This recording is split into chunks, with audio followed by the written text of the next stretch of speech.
नमस्कार दोस्तों, आज मैं आपको एक ऐसी कहानी सुनाने जा रहा हूं जो आपके दिल को छू जाएगी। अगर आप ऐसी प्रेरणादायक कहानियां सुनना पसंद करते हैं तो कृपया हमारे चैनल को सब्सक्राइब करना न भूलें। हम रोज नई कहानियां लेकर आते हैं। मुंबई की झिलमिलाती रोशनी के बीच एक भव्य हवेली के दरवाजे पर एक युवा लड़की खड़ी थी। उसके कपड़े फटे हुए थे, चेहरा धूल से भरा था, लेकिन आंखों में अजीब सा तेज था। वो अपनी हिम्मत जुटाकर दरवाजे पर दस्तक देती है। क्या मैं सिर्फ एक प्लेट खाने के बदले आपका घर साफ कर सकती हूं? बटलर चौंक गया, लेकिन जैसे ही घर का मालिक अरबती विक्रम शर्मा उस लड़की को देखता है, उसका चेहरा सफेद पड़ जाता है। उसकी आंखों में एक अजीब सी पहचान झलकती है। तुम कौन हो? विक्रम की आवाज कांप रही थी। लेकिन क्या था उस पहचान में? क्यों एक अरबती इस गरीब लड़की को देखकर इतना परेशान हो गया था? आइए इस कहानी की शुरुआत करते हैं। अनन्या एक 22 साल की लड़की, जिसकी जिंदगी पिछले कुछ महीनों में पूरी तरह बदल गई थी। माता पिता की मृत्यु के बाद वो अकेली रह गई थी। न कोई रिश्तेदार, न कोई सहारा। दिन रात मजदूरी करके किसी तरह अपना पेट पालती थी। आज 3 दिन से उसने कुछ नहीं खाया था। पैसे खत्म हो गए थे, काम भी नहीं मिला था। भूख से बेहाल होकर उसने सोचा कि क्यों न किसी अमीर आदमी से काम के बदले खाना मांग ले।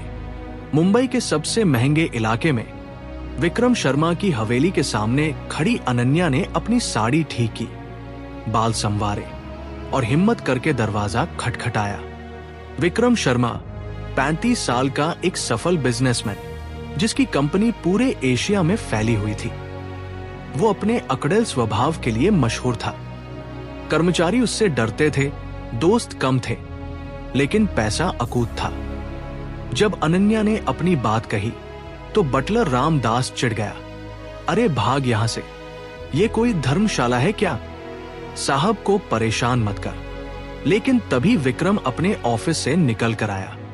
जैसे ही उसकी नजर अनन्या पर पड़ी, वो ठिठक गया। ये चेहरा, ये आंखें, कहाँ देखा था उसने इसे? रुको रामदास, विक्रम ने धीमी आवाज में कहा। लड़की, तुम अंदर आओ। अनन्या हैरान रह गई। उसे उम्मीद नहीं थी कि ये अमीर आदमी उसकी बात सुनेगा भी। अंदर का नजारा देखकर अनन्या की आंखें फैल गई। चमकते हुए संगमरमर के फर्श, सुनहरी झाड़ फानूस, महंगे सोफे और दीवारों पर लगी कलाकृतियां। ये तो किसी महल से कम नहीं था। बैठो, विक्रम ने कहा। नहीं साहब, मैं खड़े खड़े काम की बात कर लूंगी। आप मुझे घर साफ करने दे दे, बस एक प्लेट खाना दे दे। विक्रम उसे गौर से देख रहा था। ये लड़की उसे क्यों इतनी जानी पहचानी लग रही थी? रामदास को हैरानी हो रही थी। साहब आज अजीब तरीके से बर्ताव कर रहे थे। आमतौर पर वे ऐसे लोगों को घर में घुसने भी नहीं देते थे। अनन्या ने झाड़ू पोछा शुरू किया। उसकी मेहनत देखकर विक्रम प्रभावित हुआ। वो पूरी ईमानदारी से काम कर रही थी। कोई चीज चुराने की कोशिश नहीं कर रही थी, बल्कि हर चीज को बहुत संभाल कर साफ कर रही थी। दोपहर के वक्त जब अनन्या ने आधा घर साफ कर दिया था, विक्रम ने उसे रोका। पहले खाना खा लो। रसोई में जाकर उसने कहा, शेफ, इस लड़की के लिए अच्छा खाना तैयार करो। अनन्या को जब खाना परोसा गया तो उसकी आंखों में आंसू आ गए। इतना स्वादिष्ट खाना उसने महीनों से नहीं खाया था।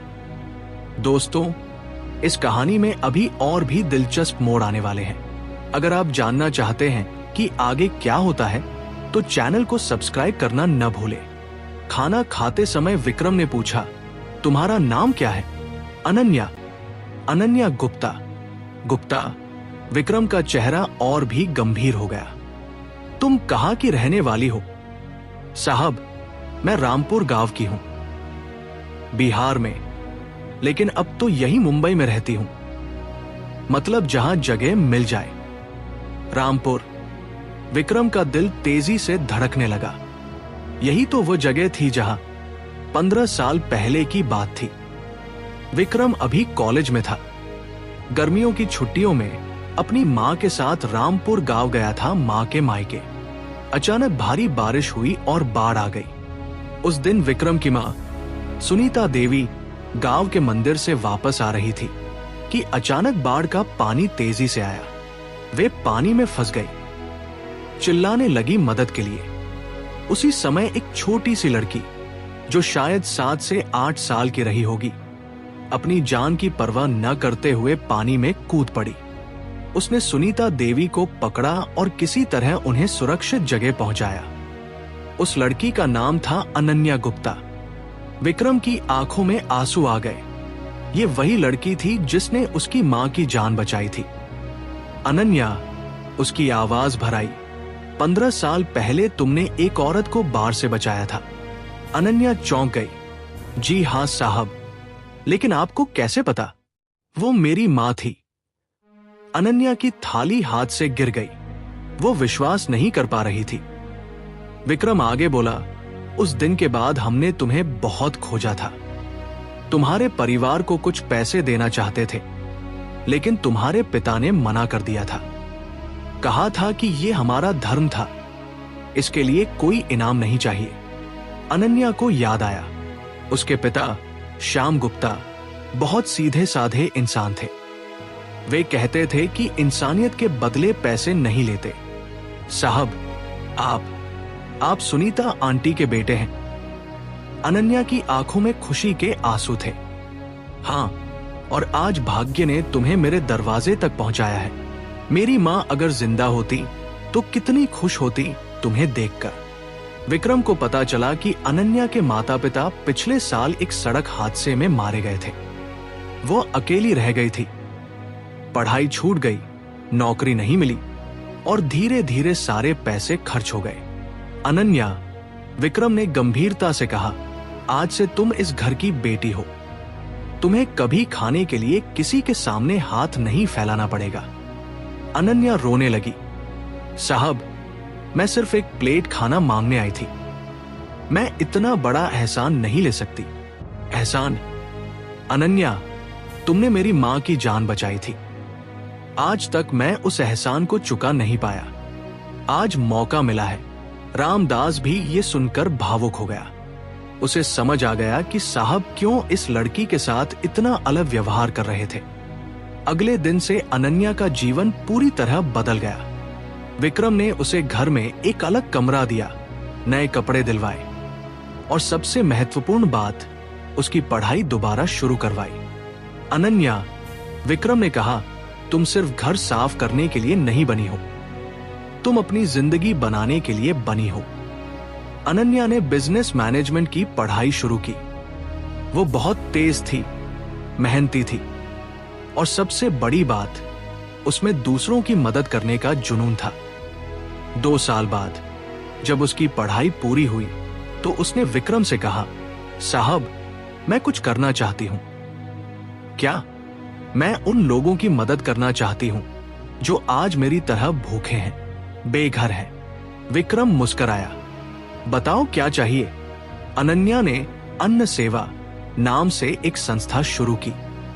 इस संस्था के जरिए वो गरीब लोगों को मुफ्त खाना, कपड़े और काम के अवसर उपलब्ध कराने लगी। विक्रम ने न सिर्फ पैसे दिए बल्कि अपने बिजनेस नेटवर्क का भी इस्तेमाल करके अनन्या की मदद की। 6 महीने में ही अन्न सेवा मुंबई की सबसे बड़ी चैरिटी संस्थाओं में से एक बन गई। रोजाना हजारों लोगों को खाना मिलता, सैकड़ों लोगों को काम मिलता। एक दिन मीडिया वाले अनन्या का इंटरव्यू लेने आए। उन्होंने पूछा, अनन्या जी, आपकी सफलता का राज क्या है? अनन्या मुस्कुराई। मैंने सीखा है कि जब आप मदद मांगते हैं तो शर्म नहीं करनी चाहिए, लेकिन जब आप मदद कर सकते हैं तो देरी नहीं करनी चाहिए। आपके जीवन का सबसे बड़ा सबक क्या है? यह कि भगवान हमारे साथ कभी गलत नहीं करता।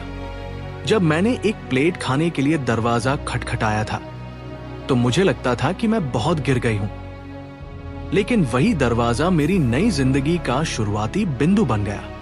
आज अनन्या सिर्फ एक सफल समाज सेविका नहीं है, बल्कि विक्रम की कंपनी में CSR हेड भी है। उसकी मेहनत और ईमानदारी देखकर विक्रम ने उसे अपनी कंपनी में भी जगह दी। विक्रम अक्सर कहता है, अनन्या ने मेरी मां की जान बचाई थी, लेकिन उसने मेरी आत्मा को भी बचाया। उसके आने से पहले मैं सिर्फ पैसे कमाने वाली मशीन था, उसके बाद मैं इंसान बना। आज जब अनन्या अपने ऑफिस जाती है तो वही हवेली के सामने से गुजरती है जहां कभी वह एक प्लेट खाने के लिए भीख मांगने आई थी। हर बार वो रुककर उस दरवाजे को देखती है और मुस्कुराती है। उस दिन अगर उसमें हिम्मत नहीं होती, अगर वो शर्म के मारे वहां नहीं गई होती, तो शायद आज ये कहानी न होती। रामदास, जो अब अनन्या को बेटी की तरह मानता है, अक्सर कहता है, मैडम, उस दिन आपको देखकर मुझे लगा था कि आप कोई भिखारिन हैं, लेकिन आज मैं समझ गया हूं कि आप तो देवी थी जो साहब की जिंदगी में खुशियां लेकर आई। विक्रम और अनन्या की ये कहानी आज मुंबई में मिसाल बन गई है। दोनों ने साबित कर दिया है कि मदद मांगना कोई शर्म की बात नहीं और मदद करना सबसे बड़ा धर्म है। अनन्या की संस्था अन्न सेवा आज पूरे महाराष्ट्र में फैल गई है। हजारों लोगों की जिंदगी बदली है और ये सब शुरू हुआ था सिर्फ एक वाक्य से, क्या मैं सिर्फ एक प्लेट खाने के बदले आपका घर साफ कर सकती हूँ? कभी कभी जिंदगी में सबसे छोटी घटनाएं सबसे बड़े बदलाव लेकर आती हैं। अनन्या ने जो हिम्मत उस दिन दिखाई थी, वो न सिर्फ उसकी जिंदगी बदली, बल्कि एक अरबती के दिल को भी छू गई। आज विक्रम कहता है, मैंने बहुत सारे बिजनेस डील्स की हैं, लेकिन अनन्या के साथ मिली ये मुलाकात मेरी जिंदगी की सबसे बड़ी डील थी। और अनन्या, वो आज भी वही सादगी से भरी लड़की है। पैसे और शोहरत ने उसे नहीं बदला। वो आज भी उसी तरह दूसरों की मदद करती है जिस तरह उस दिन विक्रम ने उसकी मदद की थी। ये कहानी हमें सिखाती है कि कभी हार नहीं मानना चाहिए, मुश्किल वक्त में भी हिम्मत रखनी चाहिए।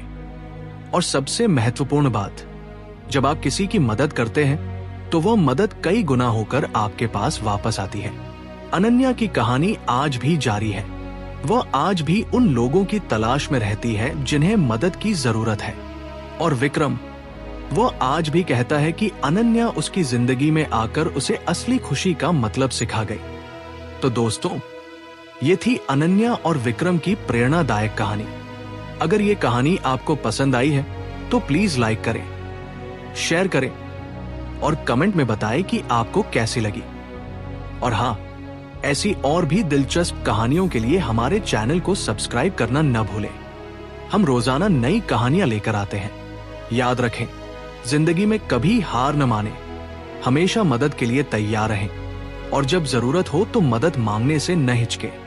कभी पता नहीं, आपका एक छोटा सा कदम आपकी पूरी जिंदगी बदल दे। अगली कहानी में फिर मिलेंगे। तब तक के लिए ख्याल रखें अपना। धन्यवाद।